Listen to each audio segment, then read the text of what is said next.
मतदारांच्या हक्कांसाठी विरोधक रस्त्यावर, सत्याचा मोर्चा आज ठरणार राजकीय रणशिंग।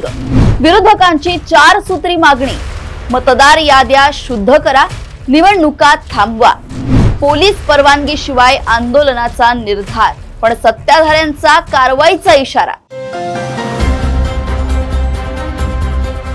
मुंबईत आज विरोधी पक्षांकडून सत्याचा मोर्चा काढला जाणार आहे।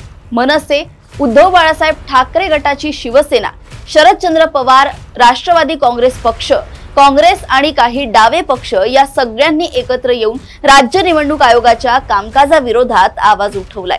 हा मोर्चा फॅशन स्ट्रीट वरून सुरू होणार असून महापालिकेच्या मुख्यालयापर्यंत जाणार आहे। विशेष म्हणजे या मोर्चात सहभागी होण्यासाठी राज ठाकरे हे लोकलनं निघाले आहेत। मुंबईत मोर्चासाठी राज्यभरातून कार्यकर्ते दाखल होताना दिसतायत। या मोर्चात उद्धव ठाकरे, आदित्य ठाकरे, राज ठाकरे, अमित ठाकरे, जयंत पाटील, जितेंद्र आव्हाड, वर्षा गायकवाड, विजय वडेट्टीवार यांच्यासोबत सर्व डावे पक्षाचे नेते उपस्थित राहणार आहेत। सत्याचा मोर्चाची जवळपास पूर्ण तयारी झाल्याचं दिसतंय।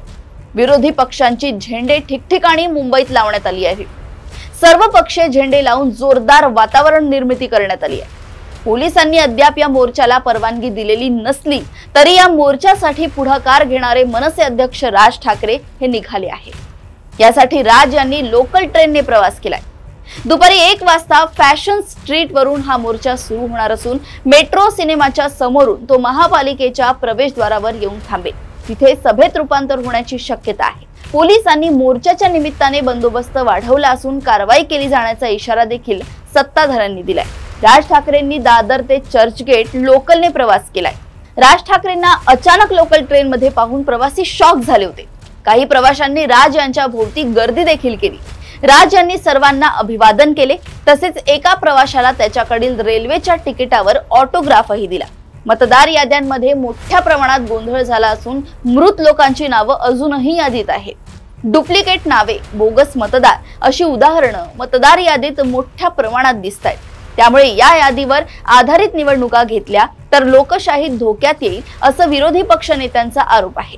निवडणूक आयोगानं पारदर्शकतेनं आणि निष्पक्षतेनं काम करायला हवं अशी मागणीही विरोधी पक्षांनी केली असून या संदर्भात कायदेशीर लढा देखील देण्याची तयारी करण्यात आली आहे। त्यानुसार आता राज्यातील विविध भागातून विरोधी पक्षांकडून मतदार याद्यातील घोळा संदर्भात याचिका दाखल करण्यात येणार आहे अशी माहिती महाविकास आघाडीतील नेत्यांनी दिली आहे। मोर्चा आधी विरोधकांनी मोठी तयारी केली असून पोलीस बंदोबस्त, मार्ग, वेळ सगळं ठरलं होतं, पण शेवटच्या क्षणी पोलिसांनी परवानगी नाकारल्यानं मोर्चा परवानगी शिवायच निघणार आहे।